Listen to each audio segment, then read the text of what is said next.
तो साथियों नमस्कार, स्वागत है आपका एक बार फिर से ही आपके ही अपने YouTube चैनल गांव तक में। और आज हम आपके सामने एक और विषय को लेकर हाजिर हुए हैं। साथियों आप तो जानते ही हैं कि यूँ तो हम रिएक्शन, ब्लॉगिंग, सभी चीज़ों की वीडियो यानी कि मल्टीपल ब्लॉग जो हैं अपने चैनल पे डालते हैं। रिएक्शन जिसमें शामिल है किसी भी चीज़ की जानकारी, कुछ भी चीज़। तो आज हम एक ऐसे ही नए विषय पर आपसे बात करने वाले हैं। साथियों क्या आप जानते हैं कि एक साधारण मनुष्य या कोई भी जो भी मनुष्य होता है तो वो कितने प्रकार से अरेस्ट होता है? जी हाँ, शायद आप में से बहुत से लोगों का जवाब होगा कि भाई अरेस्ट तो अरेस्ट होता है, अब वो कितने प्रकार या क्या प्रकार, तो उसमें प्रकार कहाँ से आ गया? तो साथियों हम आपको बताना चाहेंगे कि आज के ज़माने में आदमी अरेस्ट भी कई प्रकार से हो सकता है। जी हाँ, एक तो वो अरेस्ट होता है जो आप कानूनी अरेस्ट जानते हैं कि भाई किसी ने कोई अपराध किया, उसके खिलाफ शिकायत हुई या कि कोई जांच में कोई दोषी पाया गया, घर पे पुलिस आई, आदमी अरेस्ट हो गया। लेकिन क्या आप जानते हैं कि आजकल के ज़माने में सबसे बड़ा जो अरेस्ट होता है आदमी, वो डिजिटल अरेस्ट भी होता है? तो शायद आप में से बहुत से लोगों का जवाब होगा नहीं। तो साथियों मैं आज आपको इसी विषय पर कुछ जानकारी साझा करना चाहूँगा।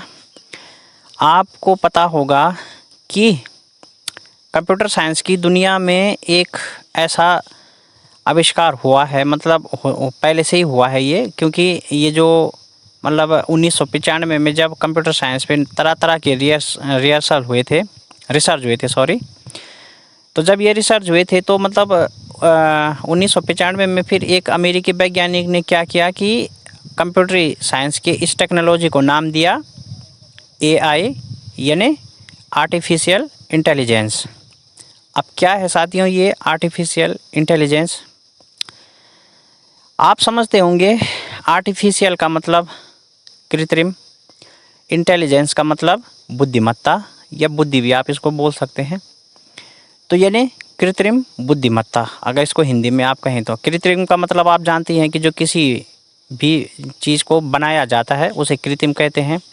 और जो चीज़ पहले से ही सृष्टि के साथ में या जिसका धरती से संबंध है, यानी कि जिसको कोई बना नहीं सकता, उसको प्राकृतिक हम कहते हैं। तो साथियों इसी आर्टिफिशियल इंटेलिजेंस का प्रयोग करके कंप्यूटर साइंस में एक नई आधुनिकता लाई गई थी, जिसके प्रयोग आज भी बहुत सारी चीज़ों में होता है। इंडस्ट्रियल लाइन में यदि आपने किसी कंपनी में काम करना है तो मशीनों में आप जो है वहाँ पे जो बड़ी बड़ी मशीनें लगी होती हैं तो उनमें भी आर्टिफिशियल इंटेलिजेंस का प्रयोग होता है, क्योंकि जैसे वो मशीन के जो सॉफ्टवेयर होते हैं तो वो एक मनुष्य की भांति काम करते हैं, जैसे रोबोट होते हैं। और फिर ये हमारे जैसे हमारा जो ये गूगल मैप होता है, तो ये भी आर्टिफिशियल इंटेलिजेंस का ही एक हिस्सा है, क्योंकि ये हमें गाइड करता है कि हमने किधर जाना है, क्या करना है, दुकान ढूंढनी है, कहाँ पर है, क्या है।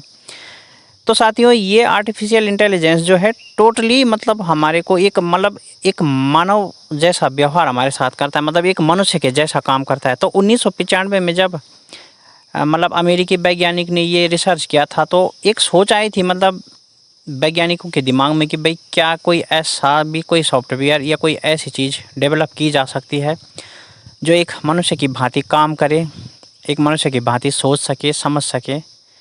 तब इस पे जो है बड़ा रिसर्च करके इसको जो है फिर वैज्ञानिकों द्वारा डेवलप किया, और ये समय समय पे डेवलप होता जा रहा है। ऐसा नहीं है कि ये तब डेवलप किया गया उसके बाद या अभी तक भी इसमें तरह तरह के बदलाव और तरह तरह की अत्याधुनिकता इसमें देखी जा सकती है। तो साथियों इसके तो बहुत से फ़ायदे भी हैं। अब जैसे कि मैंने अभी गूगल मैप का उदाहरण दिया कि भाई आप इसको जो है अपने लोकेशन वगैरह को ट्रेस करके जो है ये गूगल मैप हमारी लोकेशन ट्रेस करता है, फिर उसके बाद हमें जहाँ जाना है, किधर को जाना है, तो ये सारी गाइडेंस भी हमें करता है। तो साथियों इसी आर्टिफिशियल इंटेलिजेंस का प्रयोग करके आजकल बहुत से साइबर फ्रॉड जो हैं आदमी को डिजिटल अरेस्ट भी कर रहे हैं। जी हाँ, डिजिटल अरेस्ट। अब कैसे, सवाल है कि डिजिटल अरेस्ट कैसे। तो साथियों, हम अपने कोई भी डॉक्यूमेंट हैं, चाहे आधार कार्ड हैं, चाहे कुछ भी है, मतलब हम कई बार जो है उसको इधर उधर काम पे देते हैं। अब आधार कार्ड की बात करें तो भाई हमें मतलब पंचायत में कोई काम करवाना हो, कुछ भी करना हो तो भाई आपका आधार कार्ड चाहिए। दुकान से सिम कार्ड खरीदना हो तो भी आधार कार्ड चाहिए। और यदि कहीं पे कोई मतलब नौकरी से संबंध में कोई बात करनी हो, कहीं अपना मतलब रेजिग्नेशन जमा करना हो, और अपना मतलब कहीं पे भी मतलब अपना एक जो बायोडाटा मतलब सबमिट करना हो हमें, मतलब सभी चीज़ों में जो है हम अपने मूलभूत दस्तावेज जो हैं वो उपलब्ध कराते हैं। तो होता क्या है कि मार्केटिंग जो ये फ्रॉड होते हैं, ये कई तरह के साइबर उसका प्रयोग करके, साइबर टेक्नोलॉजी का प्रयोग करके, मतलब जिसको मैं आर्टिफिशियल इंटेलिजेंस बोल रहा हूँ, इन चीज़ों का प्रयोग करके ये हमारे डेटा जो हैं वो अपने पास रख लेते हैं। और फिर जो है उसी डेटा कलेक्शन को लेकर ये फिर नए नए आदमियों को टारगेट करते हैं। तो मैं आपको यहाँ पे बताना चाहूँगा कि अभी कुछ ही दिन पहले की बात है, जस्ट इसी महीने की बात है, कि आज तक की एक पत्रकार ऋचा मिश्रा इन बड़े फ्रॉडों के चपेट में आ गई थी और वो भी डिजिटल अरेस्ट हो गई थी। लेकिन साथियों, क्या आप जानते हैं कि हमारी ही गलती से डिजिटल अरेस्ट भी होते हैं। तो इसमें होता क्या है साथियों कि एक आपके पास कोई फ्रॉड कॉल आएगी अननोन नंबर से। अब जाहिर सी बात है कि हमारे पास कोई भी कॉल आती है तो हम कॉल रिसीव करते हैं, तो वहाँ से आपको अनाउंसमेंट सुनाई देगा, जैसे IVR पे अनाउंसमेंट होता है। जैसे हम कस्टमर केयर में कॉल करते हैं तो भाई जिस भी कंपनी का आपका सिम होगा, कहते हैं जियो में आपका स्वागत है, एयरटेल में स्वागत है, वोडाफोन में स्वागत है। तो इसी तरह इनकी भी कॉल आती है और आप जैसे ही ये कॉल रिसीव करते हैं, ठीक उसी तरह अनाउंसमेंट होता है कि हेलो, आपका स्वागत है। तो कभी ये मतलब अमेज़ॉन से रिलेटेड आपको फ़ोन करेंगे, कभी ये मतलब जो है कोरियर से रिलेटेड आपको फ़ोन करेंगे, ऐसे मल्टीपल रीज़न से आपको फ़ोन कर सकते हैं। तो ये वहाँ का वो करके आपको IVR पर इस तरह की अनाउंसमेंट सुनाई देगी। अब होता क्या है कि वो बोलते हैं भाई, आप सपोज़ करो कि जैसे मैं अभी आज तक के पत्रकार की बात कर रहा हूँ, तो उनको कोरियर रिलेटेड फ़ोन आया था। तो उनको ये कहा गया कि भाई अपने कोरियर ऑर्डर जानने के लिए बुक 1 दबाइए और उसका स्टेटस अपडेट करने के लिए 2 दबाइए, इस तरह से। तो अब उन्होंने क्या हुआ कि कई बार होता है कि जैसे हम मतलब हमने कोरियर में कोई ऑर्डर किया, हमें ऐसे ही कोई फ्रॉड कॉल आ गया, तो हमें लगता है कि हाँ भाई हमने ऑर्डर तो किया था, तो हम उसके संबंधित जानकारी में जो वो कहता है 1 दबाइए वो दबा देते हैं। साथियों, ऐसे ही करके जो है ये लोग फिर हमारे साथ हम जैसे इनका बताया हुआ ऑप्शन सेलेक्ट करते हैं, तो फिर हमें हमारी कॉल IVR द्वारा या अपने किसी फ्रॉड जो है एजेंट को ट्रांसफ़र करते हैं। फिर वहाँ से वो एजेंट कहता है कि भाई मैं जो है कोरियर की उसका वो बोल रहा हूँ, कोरियर बॉय बोल रहा हूँ या कोरियर ऑफिस से बोल रहा हूँ, और आपका ये कोरियर है, ये है, वो है। अब आप बोलोगे भाई कि हमने तो यहाँ से तो कोई कोरियर नहीं किया। तो वो क्या करते हैं कि वो कहते हैं नहीं, आपका आधार नंबर यहाँ पर है, आपका आधार नंबर दिया गया है, इसी के आधार पर जो है हम आपको कॉल कर रहे हैं, आपका आधार नंबर और मोबाइल नंबर यहाँ रजिस्ट्रेशन है।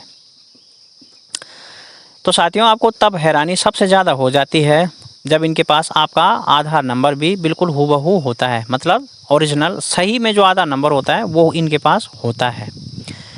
तो फिर ये क्या करते हैं कि भाई ठीक है, अब आप भाई आदमी एकदम सदमे में उसमें आ जाता है, सदमे में आ जाता है कि यार मतलब ऐसा कैसे, मेरा आधार कार्ड और फ़ोन नंबर भी वहाँ चला गया। तो कहते हैं भाई आपने ये जो कोरियर किया था ये आपने फ़ॉरेन के लिए किया था, इसमें जो है ड्रग्स है, इसमें ये है, इसमें वो है, तरह तरह की चीज़ें ये क्रिएट करते हैं। तो आदमी डर जाता है, बहुत से लोग डर जाते हैं, मतलब मैं ये नहीं कहूँगा कि सब कोई डर जाते हैं, बहुत से लोग डर जाते हैं। तो फिर होता क्या है कि भाई आदमी इनसे मतलब पूछता है कि भाई ये तो मैंने नहीं किया, ऐसा वैसा होता है। कोई भी आदमी इन चीज़ों का नाम सुनते ही गिड़गिड़ाने लगता है। कई लोगों की जो है वो बुद्धि जवाब दे जाती है कि भाई यार मैंने तो ऐसा कुछ नहीं किया था, फिर ये हो कैसे गया, क्या हुआ, किसने किया, ऐसे तमाम तरह के सवालों में आदमी उलझ जाता है। तो होता क्या है कि फिर ये आपको इस तरह से मतलब मिसगाइड करके इस तरह से आपको टॉर्चर करेंगे। तो आप इनकी बातों में इस तरह से आ जाएंगे कि ये जैसा बोलेंगे आप वैसा करेंगे।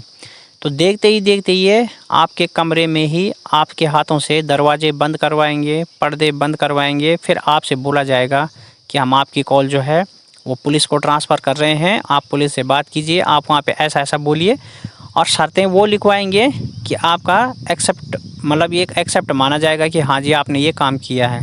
फिर पुलिस के नाम से इनके और फ्रॉड एजेंटों से कॉल की जाती है, वो आपको पुलिस की वर्दी में दिखेंगे, हूबहू उनका जो मतलब लोकेशन रहेगा वो वैसे ही रहेगा कि जैसे कोई ऑफिस में हो, कोई इंस्पेक्टर बैठा हो और वो आपसे पूछताछ कर रहा हो।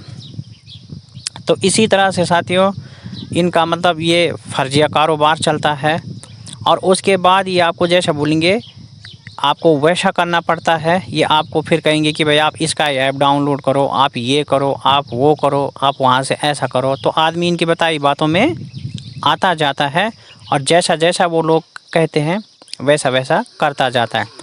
अब साथियों बहुत से जगह तो क्या होता है कि जैसे कहीं मतलब बहुत से जगह तो लेडीज़ों के मामले में ये लोग मतलब उसकी जो है मतलब नेगेटिविटी पर भी जाते हैं कि भाई आप ये कीजिए, आप वस्त्र उतारिए, आप फलाना करिए, मतलब इस तरह की कई चीज़। अब होता क्या है कि जब आदमी इनके बस में हो जाता है पूरी तरह से, उसके बाद आदमी जब जैसा ये बोलते हैं वैसा करते हैं। तो साथियों इसी आर्टिफिशियल इंटेलिजेंस के माध्यम से ये आदमी का एक क्लू तैयार कर लेते हैं, मतलब हूबहू आप होंगे, आपका ही चेहरा होगा, आपकी वॉइस होगी, सब कुछ आपका होगा, और उसके बाद जो है ये मतलब आपको कहीं भी इंटरनेट पर वायरल कर सकते हैं। ये आपने फिल्म एक्टरों के साथ भी देखा होगा कि उनके कभी कभार अश्लील वीडियो भी इस तरह से इन लोगों ने किए हैं वायरल। तो ठीक ऐसा ही करके फिर साथियों ये बोलेंगे कि भाई आपका फलाने बैंक में अकाउंट है। अब आप बोलोगे नहीं जी मेरा तो नहीं है। तो ये क्या करते हैं कि फ्रॉड पासबुक प्रिंट करके उसमें आपका नाम और सब कुछ करके ना, मतलब आपको लगेगा कि हाँ भाई हूबहू मतलब मैंने तो कभी नहीं खोला था खाता। लेकिन साथियों क्या होता है कि इसमें ये लोग टोटली गैस वर्क पे काम करते हैं। मगर होता है ना कि अगर हम 100 गैस करेंगे तो उसमें से हो सकता है कि हमारे 40 सही आ जाए। मगर इनको जो ज़्यादा हम लोग अगर मतलब इनकी बातों में आते हैं ना, तो फिर हम क्या करते हैं कि अगर 40% इनके गैस वर्क सही लगते हैं ना, तो 60% हम इनको अपने हाथ से स्वयं जानकारी उपलब्ध कराते हैं, क्योंकि हमसे पूछते हैं तो हम उस हिसाब से जो है इनको जानकारी देते रहते हैं। तो साथियों यही होता है। फिर यहाँ पे आगे चलकर वो लोग आपसे कहेंगे कि भाई ठीक है आपका इतना ख़तरनाक मामला है, इसमें तो आपको इतने साल की जेल होगी, और आप किसी को भी मत बताना, नहीं तो उसको भी होगी, घर वालों को भी होगी, फलाने को भी होगी, और इसकी राष्ट्रीय स्तर पे जांच चल रही है, अतः आप इसको जो है बिल्कुल किसी को भी नहीं बताएंगे, ये नेशनल सीक्रेट का मामला है, जैसे आज तक की पत्रकार के साथ हुआ था। तो जो समझदार आदमी है वो तो समझता है कि नेशनल सीक्रेट क्या है। तो कई बार जो समझदार आदमी है ना वो सबसे ज़्यादा शिकार हो जाता है कि हाँ भाई किसी को बताना भी नहीं है, तो इसमें ऐसा होगा वैसा होगा। तो कई लोग जो हैं इस तरह की चीज़ों को जब उनको लगता है कि हाँ भाई हमारी रेपुटेशन डाउन मतलब दाव पे लग गई है, तो बहुत से लोग साथियों ऐसा करते हैं कि अपनी ज़िंदगी भी समाप्त कर लेते हैं, क्योंकि उनको पता नहीं चलता कि वो कब डिजिटली अरेस्ट हो चुके हैं। तो फिर क्या होता है साथियों कि अगर सपोज़ करो आप इनके साथ बात आगे बढ़ाते हैं, तो फिर होता है कि भाई आदमी कहता है कि सर मैंने तो ऐसा नहीं किया था, तो मैं क्या करूं? तो कहते हैं ठीक है आपका हो जाएगा, वकील भी आपको हम प्रोवाइड कराएंगे, बट आपको फ़ीस अदा करनी पड़ेगी। फिर आती है बात पेमेंट पे, लेकिन वो उनका अगला स्टेप होता है। पहले स्टेप में वो आपसे बिल्कुल भी पैसा नहीं मांगेंगे, क्योंकि उनको अच्छे से पता है कि अगर हम पहले ही स्टेज में पैसे की मांग करेंगे तो आदमी को 1 मिनट नहीं लगेगा समझने में कि वो कोई फ्रॉड कॉल का शिकार हो रहा है। इसलिए ये पहले स्टेज में बिल्कुल भी पैसा नहीं मांगते। मगर जब कोई भी आदमी डर के इनकी बातों में अमल करते रहते हैं, जैसे जैसे ये बताए वैसे वैसे करते जाते हैं ना, तो एक दौर पर आके ये पूरी कचहरी बिठा लेते हैं, जहाँ पे वकील रहेगा, थाना रहेगा, सब कुछ रहेगा इनका, और वो सब डिजिटली होता है। आपके घर पे कोई नहीं आएगा, टोटल डिजिटली होगा।